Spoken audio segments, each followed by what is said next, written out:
교회를 오래 나왔는데도 여전히 술을 좋아하는 교인이 있었습니다. 아내가 좀 신앙적으로 권면하면 좋겠는데 그러질 못하고 가정 형편도 안 좋은데 술 좀 끊으라고 이렇게 잔소리를 합니다. 그러자 이 남편이 듣다 못해 이렇게 말하는 거예요. 그런 당신은 그 비싼 화장품은 왜 그렇게 사는 거야? 라고 말합니다. 그러니까 이 아내가 하는 말이 그야 당신한테 예쁘게 보기 위해서지요 라고 얘기를 했어요. 이 말을 듣고는 그 남편이 퉁명스럽게 대답을 합니다. 나도 당신을 예쁘게 보기 위해서 술 마시는 거야 라고 얘기를 하더랍니다. 아마 술이 취하지 않고는 예쁘게 안 보이는 모양이에요. 이처럼 그럴듯한 이유나 핑계로 얼마나 많은 본질과 본연의 사명이 무시되고 외면되는지 몰라요. 여러분들도 가슴에 손을 얹고 주님이 우리에게 주시는 이 본연의 사명에 과연 나는 핑계 없이 이유 없이 잘 행하고 사는지 돌아볼 수 있어야 될 것입니다. 해마다 연초가 되면 국가의 영도자 대통령은 1년 동안의 국정 전반에 걸친 새해 구상을 발표하곤 합니다. 우린 그것을 연두교시라고 해요. 이 연두교시가 발표되고 나면 각 행정부처에는 그에 따른 특별한 정책들이 연구가 되고 시행하느라고 여념이 없어요. 왜 그래요? 대통령의 특별명령, 미션이 주어졌기 때문에 그런 거예요. 근데 이런 대통령의 연두교시나 특별명령이 발표될 때는 대개 각 신문사의 기자들을 불러 모아놓고 그 발표할 내용들을 보도자료로 나누어 줍니다. 근데 50 시절인가요? 그때 한때는 보도자료가 아니라 보도 지침을 하달해 주었던 적이 있어요. 보도자료라고 하는 것은 기자나 신문사가 그 내용을 마음대로 발췌하거나 또는 비판을 해서 국민들에게 알게 해줍니다. 그러나 보도지침은 그렇지 않아요. 신문이나 기사 그것을 게재할 때 국가가 불필요한 세심함으로 배려를 해가지고 글자의 크기라든지 게재할 사진이라든지 이걸 다 정해서 주는 거예요. 그러므로 국민은 어느 신문을 사서 보든지 비슷한 내용의 비슷한 모양의 소문과 기사를 읽게 되어집니다. 그래서 때때로 국민은 왜곡된 사실만을 접할 수밖에 없었던 그런 답답한 때도 있었습니다. 북한의 경우에는 이런 일들이 거의 매일 되풀이 된다고 볼 수 있어요. 지금은 많이 달라졌겠지만 각 가정마다 마음대로 끄고 켤 수도 없이 강제로 들어야 하는, 그래서 한때 생지옥 방송이라고 불리는 그런 체제가 있었습니다. 지금도 그러나 몰라요. 그런데 여러분, 이런 언론 통제 형태인 보도지침이나 생지옥 방송보다 더 강력하게 통제되어서 철저하게 하달되고 있는 것이 있습니다. 그것은 다름 아니라 하나님의 명령이요, 새해가 되면 하나님께서 각 교회의 현실과 상황에 맞게 제시해 주시는 연두교시, 특별명령, 즉 교회의 표어가 있어요. 저는 적어도 새해가 시작되기 6개월 전에 올해 액츠 29 사도행전의 다음 장은 내가 씁니다, 우리가 씁니다. 이것이 하나님이 새해 우리에게 주신 특별명령인데 저는 적어도 6개월 전에 그 명령을 받아요. 이미 2021년 새해 표어도 이미 저는 하나님께서 제 마음에 감동해 주셨어요. 예레미야 31장 7절의 말씀으로 올해에 이어서 내년의 말씀으로 이미 받았어요. 저는 6개월 이상 그 주신 바 말씀을 놓고 하나님 앞에 기도하면서 새해의 목회를 구상해 갑니다. 여러분, 액츠 29 이것은 국가 경쟁력의 강화를 목표로 총력을 기울이는 위정자나 온 국민들의 열정에 조금 더 뒤져서는 안 되는 그 열의와 각오로 우리 교회 모든 교인들이 힘써야 될 하나님의 준엄하신 명령이에요. 액츠 29 사도행전의 다음 장은 내가 씁니다, 우리가 씁니다. 2주일 전에도 나눈 말씀처럼 예수님의 증인이 되어서 예수님께서 주시는 그 생명의 복음을 모든 사람들에게 전해주고 알려주는 이 복음의 기자로서의 우리의 사명을 하나님께서 우리에게 주셨다는 거예요. 미션이에요. 미션이 무슨 뜻이에요? 선교라는 뜻도 있고 사명이라는 뜻도 있어요. 여러분 영화 가운데 미션 임파서블 아시죠? 시리즈로 많이 나온 영화예요. 이 미션 임파서블, 불가능한 명령이란 말이에요. 불가능한 사명이라는 거예요. 근데 그 주인공은 보면 항상 그 불가능한 일을 가능한 것으로 만들어냅니다. 대단한 사람이에요. 막 비행기에 매달려서 날아가기도 하고, 그러면서 결국 그 불가능한 것을 가능한 사명으로 만들어낸단 말이에요. 그래서 임파서블이 그에게는 임파서블이 아니라 I'm possible, 나는 가능하다. 미션 I'm possible. 저도 그렇게 해석하는 걸 즐겨합니다. 좋아합니다. 하나님이 주신 사명이니까. 그것은 내가 할 때는 불가능한 일이지만 하나님이 함께 하셔서 할 때에는 그것은 다 가능한 일이다. I'm possible in Jesus. 예수님 안에서 나는 언제나 가능하다. 할렐루야. 그것이 저에게만 아니에요. 적어도 저와 여러분이 사명 앞에 깨어있는 신앙만 산다고 하면 언제나 그런 거예요. 여러분, 이처럼 하나님의 보도 요구가 보도 지침이나 생지옥 방송과 근본적으로 다른 차이들이 있다는 거예요. 첫 번째 꼽을 수 있는 것은 이 하나님의 미션은 아무나 들을 수 있는 것이 아니에요. 보도 지침에 의한 자료나 생지옥 방송에 의한 보도들은 누구나 원하기만 하면 그 자료를 구입하거나 귀를 기울여서 보고 들을 수 있는 거죠. 그러나 하나님의 이 보도 자료는 오늘 본문 2절에 보시면 그 영이 내게 임하사, 그 영이 내게 임하사라고 말씀하신 것처럼 하나님의 영에 감동된 사람만이 들을 수 있고 전할 수 있는 거예요. 사도행전 1장 8절에 보시면 오직 성령이 내게 임하셔야 예루살렘과 온 유대와 사마리아와 땅끝까지 이르러 주님의 증인이 될 수 있다고 말씀하고 있어요. 바꾸어 말하면 무슨 얘기예요? 우리가 전도에 무력하거나 아니 그 이상 무관심한 이 이유는 다른 데 있지 않다는 거예요. 이 성령의 충만의 부족 때문이라는 거예요. 주님의 영이 임한 성령 충만한 사람은 전하지 않고는 견딜 수 없다는 거죠. 근데 그게 내게서 안 되진다. 그건 나는 성령 충만하지 않다는 반증이 되는 거예요. 전도를 위한 역동적 감동이 일어나지 않는 것, 그것도 심각한 일이지만 그보다 더 문제는 뭐예요? 우리가 영적으로 심각한 고갈의 상태를 지나고 있다라는 사실을 보여준다는 거예요. 하나님의 아들 예수님도 마태복음 4장이나 누가복음 4장에 보면은 세례를 받으시고 나오시며 성령의 충만함을 받잖아요. 그리고 예수님도 복음적 사명에 쓰임받는 역사를 보게 됩니다. 예수님도 그러셨다는 거예요. 하물며 우리는 얼마나 더 그렇겠습니까? 여러분, 중요한 것은 마가복음 1장에 보면 예수님께서 다른 가까운 마을들로 가자, 내가 거기서도 전도하려니 내가 이를 위하여 왔노라. 예수님께서도 전도의 증인이 되시기 위해 이 땅에 오셨다는 거예요. 그러므로 그분을 믿고 따른다고 하면 우리 역시도 하나님의 영에 충만하게 감동이 되어서 다른 가까운 마을들로 끊임없이 전도하러 다니는 사람이 되어야 된다는 거예요. 오늘은 가까운 마을로, 내일은 저 세계로 주님의 복음을 들고 나가는 건강한 신앙 인생이 되어야 된다는 거예요. 가까이 시장을 가더라도 그저 물건만 사러 가는 게 아니라 내가 전도를 위해서 간다. 콩나물 깎고 그러는 거 아니에요. 그래서 왜? 내가 전도하러 갔으니까. 물건 사러 간 것이 아니라 난 전도하러 왔다. 해주고 웃으면서 할 수만 있으면 교회 부채 몇 개 시장 가방에 넣고 가가지고 가고 오는 길에 만나는 사람들에게 전해주고, 물건 파느라고 땀 흘리는 이들에게 덥죠? 내가 부채 하나 드릴게. 그러면서 부채 하나 전하고 전도하러 가는 거예요. 친구를 만나러 가더라도 그저 수수화만 떨러 가는 것이 아니라 내가 복음을 전하기 위해 오늘 내 친구를 만나러 간다 할 수 있어야 된다는 거예요. 분명한 목표의식, 예수님의 증인이 되는 것, 이것이 늘 우리 안에서 간직되어야 된다는 거예요. 그러기 위해서는 하나님의 영에 철저히 감동되어야만 이와 같은 삶이 가능하게 되어집니다.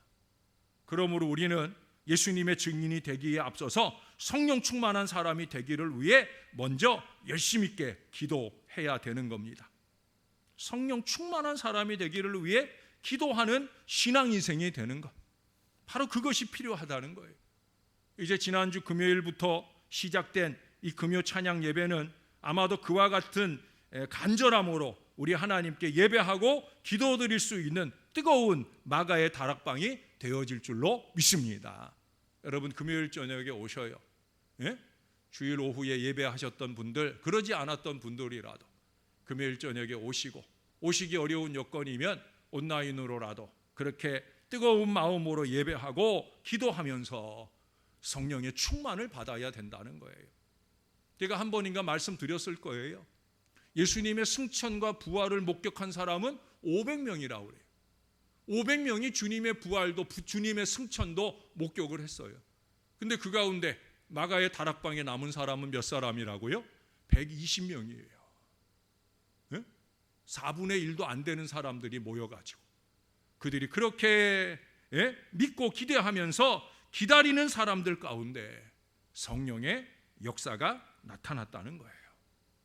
성령의 충만을 입기 위해서나 전도의 증인이 되기 위해서나 하나님의 말씀을 은혜 가운데 듣기 위해서나 또 듣고 나가서 전하기 위해서 우리는 일어서야 합니다. 주님의 존전을 찾아 열심 있게 기도해야 되는 거예요. 왜 그렇습니까? 여러분 그 뒤에 3장을 가보십시다. 3장 10절입니다. 같이 한번 읽어볼까요? 시작. 또 내게 이르시되 인자야 내가 내게 이른 모든 말을 너는 마음으로 받으며 귀로 듣고. 하나님의 복음을 마음으로 받아 전하는 것이기 때문에 그런 거예요. 내가 먼저 들은 말씀에 대해 마음의 감동과 감격을 느낄 수 있어야, 그래야 그 말씀을 전할 마음도 생기지 않겠습니까? 여러분 신령한 중에 마음으로 듣고 받은 말씀을 잘 증거하는 하나님의 자녀들이 되시기를 바랍니다. 그러기 위해서 여러분 두 번째로 오늘 1절을 한번 보세요. 그가 내게 이르시되 인자야 내 발로 일어서라 내가 내게 말하리라. 2절에서도 그래요. 그 영이 내게 임하사 나를 일으켜 내 발로 세우시기로 내가 그 말씀하시는 자의 소리를 들으니. 몸이 일어서서 하나님 앞에 서야 하고 마음이 일어나서 하나님의 말씀을 경청해야 된다는 거예요. 느헤미야 8장에 보면 에스라가 이스라엘 백성에게 하나님의 말씀을 낭독할 때 이스라엘 백성들이 모두 다 일어섰어요. 근데 여러분 그 성경에 보면은요 새벽부터 정오까지라고. 새벽부터 정오면 우리 시간으로 따지면 우리 새벽 5시에 예배하고 정오라고 하면 거의 7시간 내외. 그 긴 시간 동안 일어서서 하나님의 말씀을 들었다는 거예요.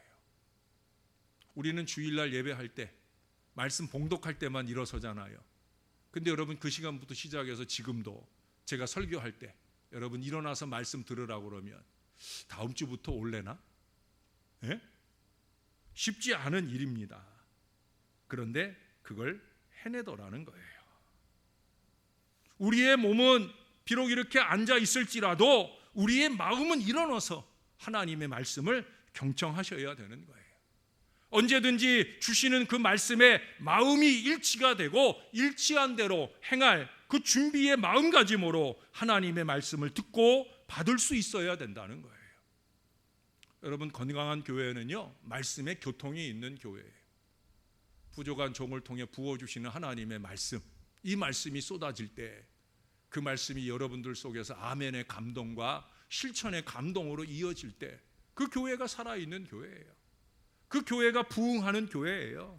이 모든 사명자의 자세는 마음이 일어서서 하나님의 말씀을 듣고 몸이 일어서서 그 말씀을 전했다라고 하는 이 일어섬의 일치점이 있는 거예요.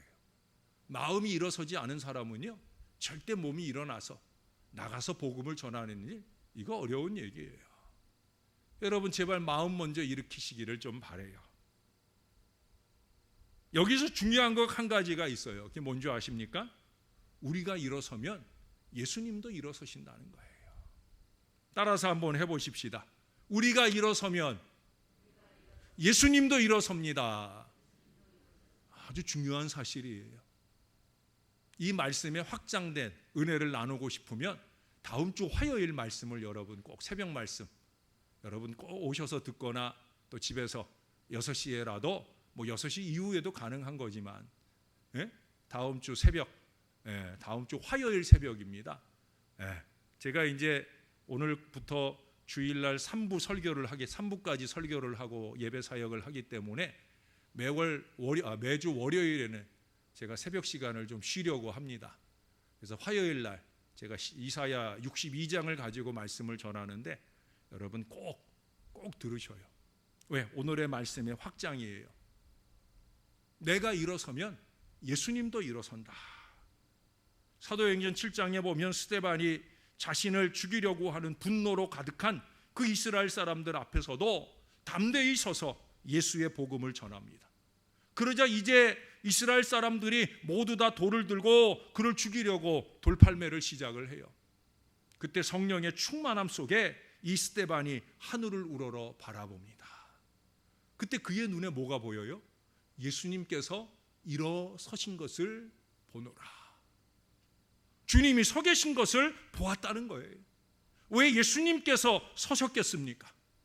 사랑하는 스데반의 이 고통에 동참하고자 그 믿음이 흔들리지 않고 끝까지 견디도록 응원하시기 위해서 예수님이 서 계신 거예요. 우리 마음이 일어나고 우리 육신이 일어나면 그래서 주님이 서 계신다고 제가 자신 있게 말씀드릴 수 있는 거예요.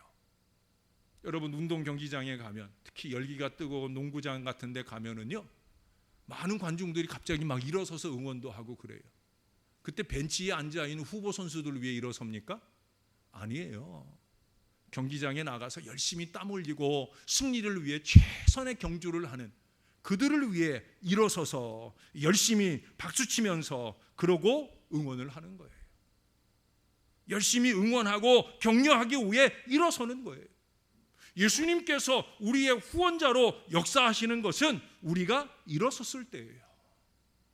저는 많은 교인들이 맨날 잠만 자면서 주님이 나를 위해 일해 주실 거라 하는 어리석은 착각 속에 사는 경우를 많이 봐요. 네? 어떤 교인은 그래요. 내가 자는 때 목사님 깨어 계시잖아요. 뭐 그렇게라도 생각해 주면 고마운 거죠. 그러나 여러분, 내가 일어서야 돼요. 내가 일어서야 우리 예수님도 일어서신다. 예수님이 나를 위해 더 열심히 일해 주신다 하는 마음이 필요하다는 거예요. 마음이 일어나서 하나님의 말씀을 들을 때 그 말씀이 우리 심령 속에 은혜가 되게 하시고 몸이 일어나서 이 주의 복음을 전할 때 담대히 그 말씀을 전하도록 격려해 주신다는 거예요. 그 여러분 잊지 말아야 돼요. 특히 전도하러 나가는 분들은 잊지 말아야 돼요. 내가 일할 때, 내가 일어설 때 주님이 일하시고 주님이 우리를 위해 쉬지 않고 일해 주신다. 할렐루야. 여러분 세 번째로 꼽아볼 말씀은 이 하나님의 미션인 액츠 29 사도행전의 다음 장은 내가 씁니다, 우리가 씁니다라고 하신 이 말씀대로 살려고 할 때는요, 즉 이 말씀을 전할 때에는요 그 내용은 세상 무엇보다 진실한 내용이잖아요. 앞서 말씀드렸던 보도지침이나 생지옥 방송은 진실이 아닌 때가 더 많아요. 그러나 하나님의 말씀은 진리, 진실이잖아요. 그런데도 불구하고요 안타깝게도 이 진리의 말씀을 듣는 독자들은 이것을 듣기를 거부한다는 거예요. 거기 4절 이하에 길게 말씀하잖아요. 이 자손은 얼굴이 뻔뻔하고 마음이 굳은 자니라. 내가 너를 그들에게 보내노니 너는 그들에게 이르기를 주 여호와의 말씀이 이러하시다 하라. 여러분들에게 말씀을 전하는 저에게 하시는 말씀이 아니기를 바라요.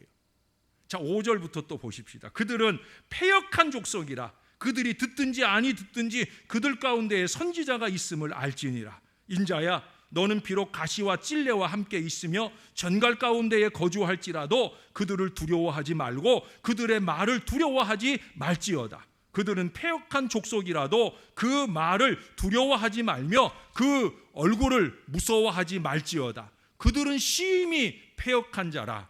그들이 듣든지 아니 듣든지 너는 내 말로 고할지어다. 그들은 패역하다. 그들은 심히 패역하다. 이 말씀을 거듭 말씀하고 있어요. 결국 여러분, 전도라고 하는 것은 하나님의 말씀과 이 악한 말의 격전장이라는 거예요. 전도를 해보셔서 알지만 결코 쉽지 않아요. 수없이 많은 방해가 따라요. 지금도 계속해서 우리의 전도하는 이 전도의 폭을 자꾸 줄이려고 하는 갖가지 노력들이 있잖아요. 생각해 보세요. 악한 사단 마귀가 그래 마음껏 전도하고 놀아봐라 그러고 있겠어요? 아니죠.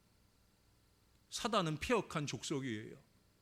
사단의 조종을 받는 불신 우상자들은 패역한 족속이에요. 결코 쉽게 이 복음 전하기를 그냥 방관하지 않는다는 거예요. 복음을 듣기를 외면하는 세대를 향해 복음을 전해야 되는 현실입니다. 여러분, 통계적으로 이 인구가 증가하는 수만큼요, 기독교인들이 같은 비율로 증가하느냐? 아니더라는 거예요. 일정한 시기까지는 그렇게 되어 왔는데 지금은 그게 아니에요. 인구는 계속 증가하는데 기독교인의 숫자는 숫자로 정체가 된다는 거예요. 그래도 다행인 건 뭐예요? 숫자로 정체가 된다는 건 사람들이 죽고 새로 태어나는데도 그래도 예수 믿는 사람들의 숫자는 유지가 되어진다는 거예요. 근데 문제는 뭐냐? 비율적으로 적어진다는 거죠. 그만큼 전도의 현장이 어렵고 힘들다는 얘기예요. 리빙스턴 아시죠? 아프리카 선교의 아버지라고 일컬어지는 슈바이처와 함께 쌍두마차예요. 리빙스턴이 선교하는 중에 한때 이런 명령을 나라로부터 받아요. 영국 정부가 리빙스턴 이제 그만하고 돌아오시오 라고 하는 귀한 명령을 내렸어요. 그 귀한 명령을 내리게 된 배후는 그렇습니다. 바로 포르투갈이 아프리카에서 노예 잡아다가 팔아먹고 부를 축적하는데 이 노예 매매에 방해가 되니까, 그러니까 그렇게 하지 않도록 해달라고 영국 정부에 항의를 했어요. 그리고 어리석은 영국 위정자가 그래서 리빙스턴 보고 돌아오라고. 그땐 포르투갈이 강대국이었거든요. 눈치를 봐야 될 때예요. 예? 패스트가 있기 전까지, 예? 그때까지는 그랬었다는 거예요. 그러나 리빙스턴은 그때 이런 얘기를 했어요. 곤란이 따르지 않는 전도라는 건 나에게는 그림자 없는 인간과 같다고 생각을 한다. 여러분, 그림자 없는 사람 있어요, 없어요? 없어요.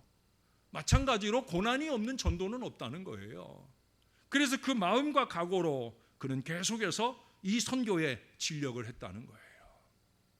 여러분들은 전도와 선교의 방해자입니까? 아니면 전도와 선교의 후원자입니까? 여러분, 이런 믿음이 그에게 가능할 수 있었던 것은 그가 아프리카에 선교하러 갈 때, 사실은 그는 초등학교 때 이미 선교를 헌신했던 사람이에요. 초등학교 때 그가 섬기는 교회에 선교사가 왔어요.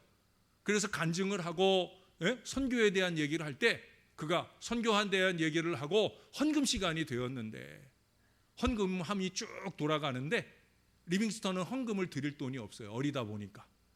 헌금함이 다 돌아가고 이제 그 헌금함이 탁 놓여져 가지고 목사님이 기도하려고 하는데 리빙스턴이 그 어린 나이에 헌금함에 가서 쏙 들어가서 서 있었다는 거예요. 너 이게 무슨 짓이냐 했더니 나는 나를 드리겠습니다. 할렐루야. 나를 드리겠습니다. 그리고 어린 시절의 헌신의 다짐대로 리빙스턴은 선교하고 전도하면서 그렇게 평생의 삶을 살았어요.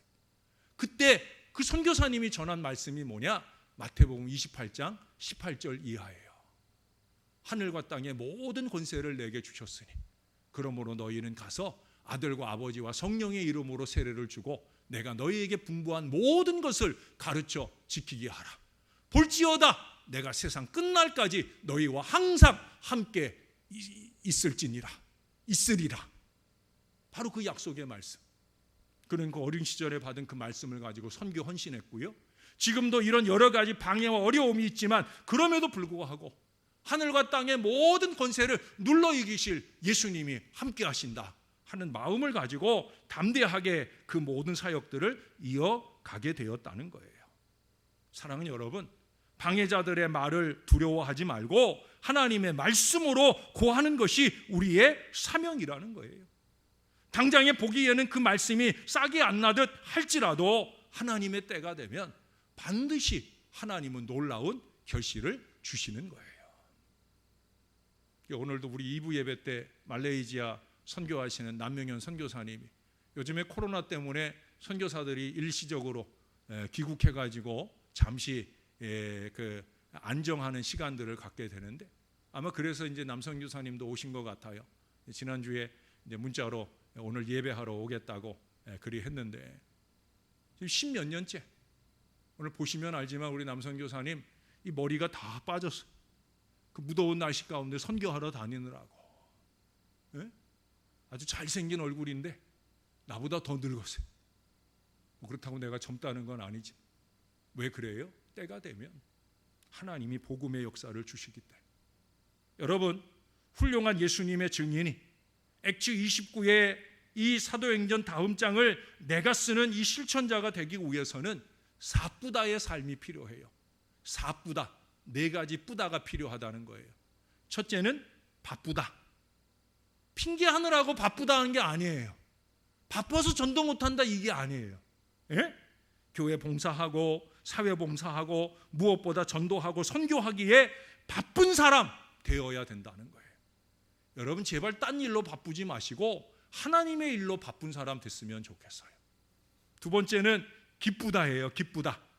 용서받은 감격, 구원받은 감격, 섬기는 즐거움, 이것으로 감사하면서 기쁜 신앙의 삶을 살아야 되는 거예요. 사람들이 물을 거 아니에요. 야, 요즘 같은 코로나19 시대에 너 뭐가 좋아서 그렇게 싱글벙글이냐? 예수님 때문이라고. 우리가 그렇게 말할 수 있는 기쁘다의 신앙이 되어야 되는 거예요. 세 번째는 미쁘다. 미쁘다가 뭐예요? 우리 하나님께 해당되는 말이잖아요. 믿음직스럽다, 진실되다, 그런 얘기예요. 제가 좋아하는 말이에요. 여러분, 진실과 성실 다른 말 아니에요. 진실되다, 성실되다. 여러분, 이 진실과 성실이 결여되는 것, 그것이 언제나 제일 큰 문제입니다. 당장은 별거 아닌 것 같아도요, 결국 자기 무덤 파는 일이 됩니다. 진실과 성실에 미흡하게 되면은요, 결여가 되면 결국 자기 무덤 파는 거예요. 나중에 가서 원망해도 소용없어요. 그것은 결국 나의 불성실 때문이고 내가 뱉은 약속에 대해서 성실하지, 진실하지 않기 때문에 결국 그 결과를 손에 들 수밖에 없는 거예요. 미쁜 사람이 되어야 합니다. 네 번째는 예쁘다. 목사님, 저는 이미 태어나기를 안 예쁘게 태어났는데, 얼굴이 예쁜 걸 말하는 건 아닐 거잖아요. 여러분, 예수 믿는 사람들이 좀 마음이 예뻐야지요. 그 예쁜 마음에서 풍기는 아름다운 미소가 늘 있는 그런 저와 여러분들이 되어야 될 것입니다. 최건능 목사님이란 분이 있어요. 예수천당 불신지옥의 시발점이 되신 분이 바로 이 최건능 목사님이에요. 이분이 한 번은 교장 선생님을 전도하게 되었는데, 그분에게 하나님은 우주 만물의 주관자다라는 얘기를 했어요. 그래서 교장 선생님이 물으시기를, 그럼 천둥번개도 하나님이 만드셨단 말이에요? 그러자 최건능 목사님이, 죄인들을 책망하기 위해서 벼락을 치시는 겁니다 라고 말씀을 했어요. 그래서 이 교장 선생님이 물으시기를, 아니 그러면 왜 사람을 치지 않고 돌이나 나무를 칩니까? 라고 물었어요. 그러자 이 최건능 목사님께서 하시는 말씀이, 선생님도 학생이 잘못하면 학생을 치는 게 아니라 어딜 쳐요? 교탁을 치거나 아니면 칠판을 꽝 두들겨 가지고 그렇게 하시잖아요. 뭐 교탁이나 칠판이 잘못해서 그렇습니까?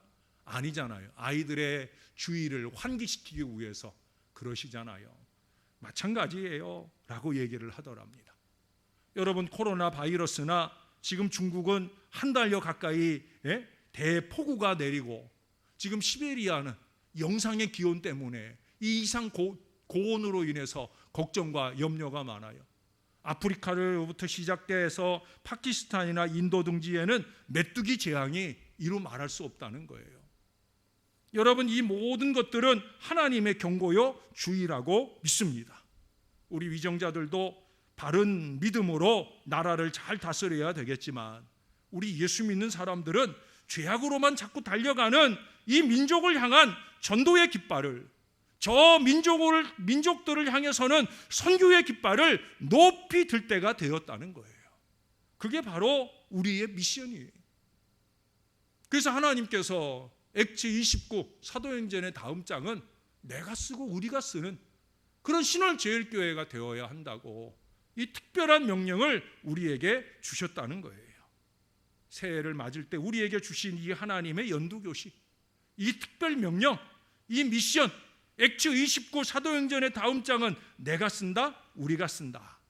예수님의 증인이 되어야 하는 이 표어를 장식용 표어가 되지 않을 수 있도록 우리는 7월의 첫 주일에 새롭게 다짐해야 됩니다. 이제 후반기를 시작하면서 하나님께서 말세에 이 비상시국을 맞은 우리에게 주시는 거역할 수 없는 보도 지침인 것을 명심하고 우리가 그대로 전할 수 있도록 노력하고 애쓰는 성도들이 되어야 할 것입니다. 6월 셋째 주일부터 오늘까지 3번에 걸쳐서 주님은 우리의 사명을 다시 한번 상기시켜주고 계셔요. 사랑하는 여러분, 일어서십시다. 주님의 복음을 들고 힘겹고 어려운 때이지만 우리가 사는 모든 자리에서 그렇게 열심히 있게 전도하고 할 수 있으면 더 나아가 선교의 역사를 열어가는 일에 저와 여러분들이 열심히 낼 수 있게 되기를 우리 예수님의 이름으로 간절히 축원합니다. 하나님 고맙습니다. 또다시 주님의 경고의 말씀을 듣습니다. 제발 좀 일어나라고. 지금 잠자고 누워있을 때가 아니라고. 일어서서 주의 말씀을 받으며 그 말씀과 함께 성령의 감동을 받아서 사도행전의 다음 장을 써나가는 일에 더 열심 내라고. 복음에 무식한 사람 되지 말고 복음에 유식한 백성이 되어 이 복음 전하는 일을 개인과 교회의 사명으로 깨닫는 하나님의 사람이 되라고 주님이 거듭거듭 우리에게 말씀해 주고 계십니다. 일어나게 하옵소서. 깨어나게 하옵소서. 전도와 선교를 나의 사명으로, 나의 미션으로 받아들이며 최선을 다할 수 있는 우리 모든 성도들이 될 수 있도록 은혜를 더하여 주시옵소서. 감사합니다. 예수님 이름으로 기도합니다. 아멘.